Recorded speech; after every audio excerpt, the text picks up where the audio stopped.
Okay, guys, this lesson for today is really just going to be a review over some test-taking strategies. So what you're going to see in this lesson as I go through it are some targeted examples from language arts, how these skills would apply to taking your language arts final.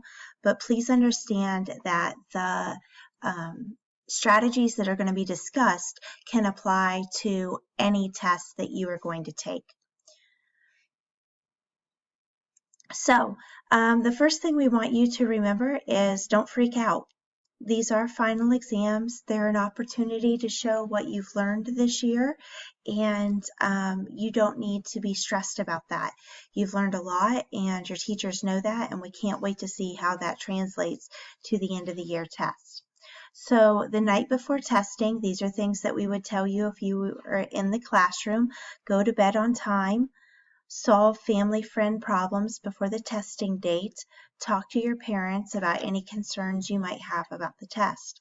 So anything that might be distracting you or keeping you from doing your absolute best, we want you to think about those things and try to resolve them. And make a schedule for yourself. You are only going to be required to take one exam a day for our school, but the testing window is only open for 24 hours. So make sure you know when your test is open and when you need to make sure that you've completed it to receive a score. So the morning of testing, start your day as you normally would. Eat a good breakfast, get yourself some protein and not a bunch of sugar so you don't crash in the middle of the test. And think about what you're going to do to relax once you've finished with your testing for that day. Think positive. Don't get overwhelmed. Try to remember that you have learned a lot and you are going to be able to show that on this test. So we're going to go through some strategies, but this is an overview of what you should do whenever you get in front of this language arts test. You need to read and annotate the questions. Skim the questions. I would say read one or two questions and then start reading. Skim the passage quickly to notice headings, subheadings, anything in bold that is going to help you with the structure and what that might be trying to get you to understand.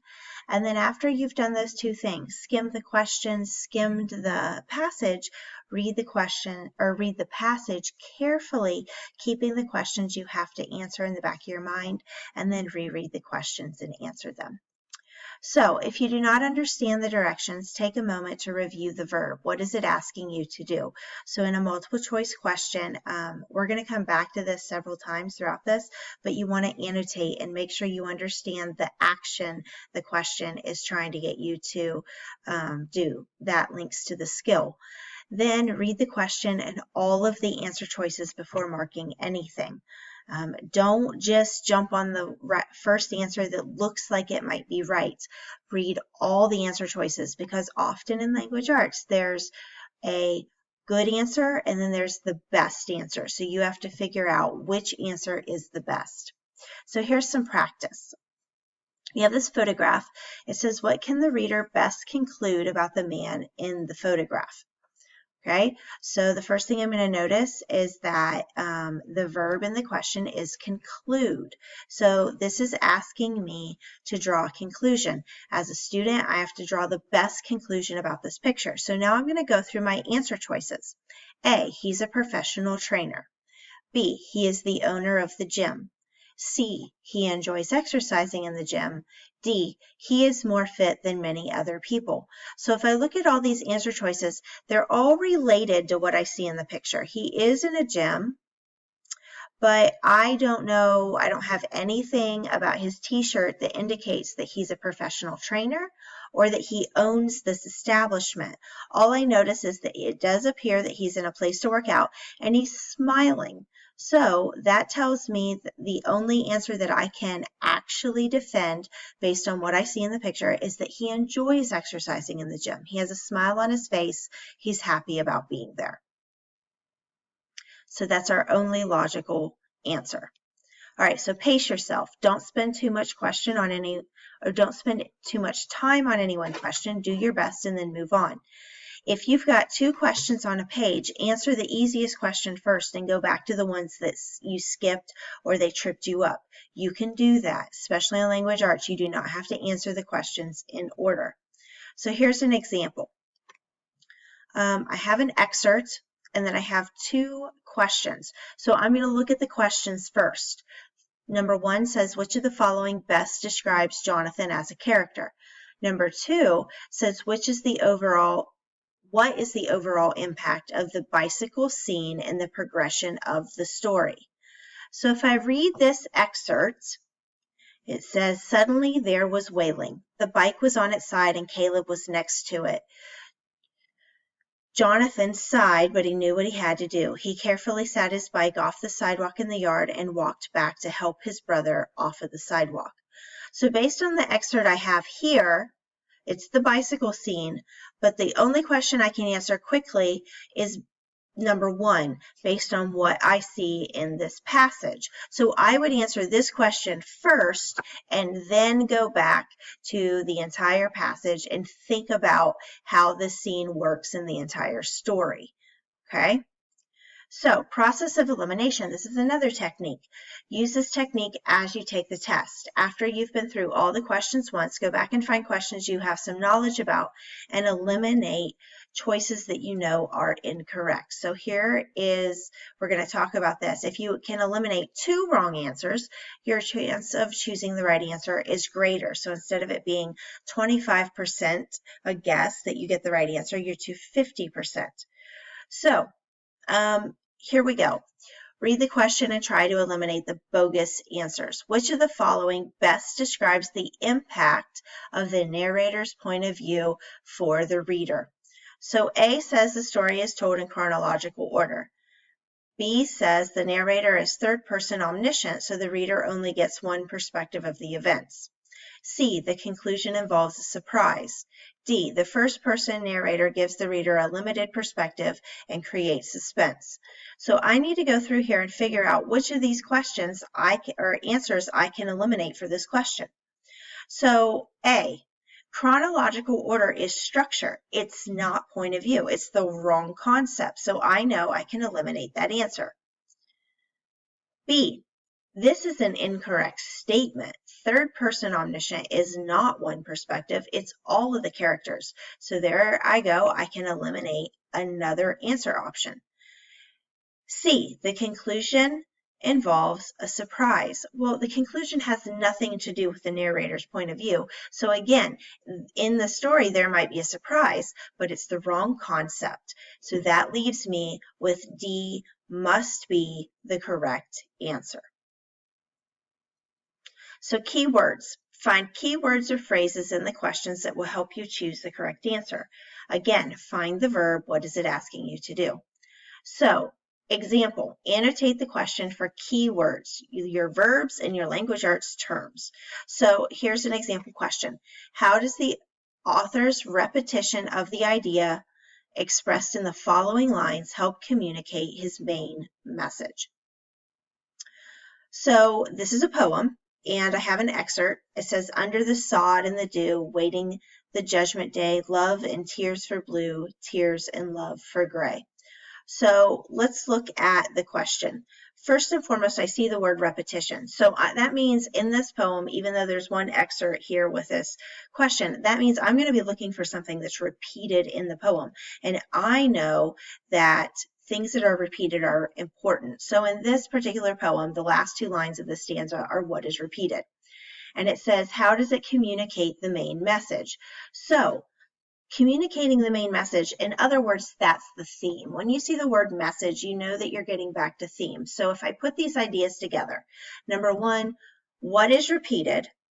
And number 2, how does that reinforce the theme of this poem?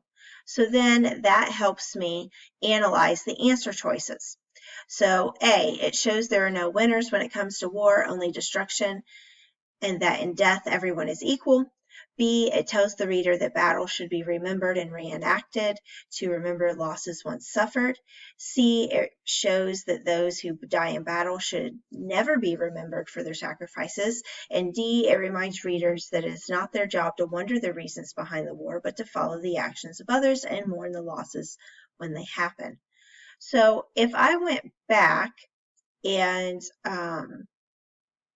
looked at the answer choices, if I look at B, this poem does not have anything to do with reenacting battles, so that's not really a good choice. C has some extreme language in it, the term never. When you see answer choices that say never or always, they're often probably not a good choice. And then D, the feeling in this stanza and poem emphasizes a feeling of sadness behind war. This answer choice goes against what the theme of the poem seems to be. So that would mean A is my correct answer. If you look here, love and tears for blue, tear and loves for gray. So that means this author is talking about love and tears for both sides of the war. So that leads me to believe that A is the correct answer. The same outcome happens for both soldiers on either side. They die and experience destruction. All right, so some additional tips. Do not change your answers unless you are very uncertain about your first answer choice. Try to answer every question. Make the most intelligent guess you can. Answering questions. Don't blindly answer. Don't Christmas tree. If you have time to think about the answer, the best choice, put some effort in. Again, skip, return, and check. If you finish early, check and make sure you've answered all your questions. Make sure you understand what the question is asking. Be sure you're responding to the question that's being asked. We talked about that with some of our answer choices. If the test requires you to read passages and then answer the questions about what you read the questions first. Just a reminder, we talked about that. Remember, read your questions first so you know what you're looking for. Look for clues and other questions to help you return to questions that you're unsure about and see if you can answer. All right, so the next several slides are verbiage, language that you need to know for a test. So I don't have enough time for the video to talk through every single term, but you can pause the video and read it, or you can go look at the PowerPoint that will also be posted. So analyze, delineate and evaluate, determine, author's point of view, purpose, structure. Make sure that you understand what the text structures are. Citing evidence, determine the meaning of words, meaning and tone. A lot of questions you're going to have about tone, you got to go back and think about connotation and denotation, as well as what tone and mood are. Those things might not be explicitly listed in the question, but you got to have in the back of your brain what those terms mean to be able to answer a lot of these questions. Compare and contrast, determine the central idea, main idea, or theme. All right, so there's going to be a link posted where you can practice test taking terms via quizzes. There's also going to be a discussion post that after you go through the PowerPoint or we watch this video, we want you to go to eClass and answer the discussion post. And what you're doing is letting us know are there any questions or concerns that you have specifically about the final next week? If you put these questions in the discussion post, your teacher on the live session on Wednesdays when we meet with you via Google Meets, we will be going through these questions and trying to answer any concerns you have, anything that you are unsure about going forward. So I hope that this was helpful. I hope that it reminded you some strategies you can use, and good luck on your exams.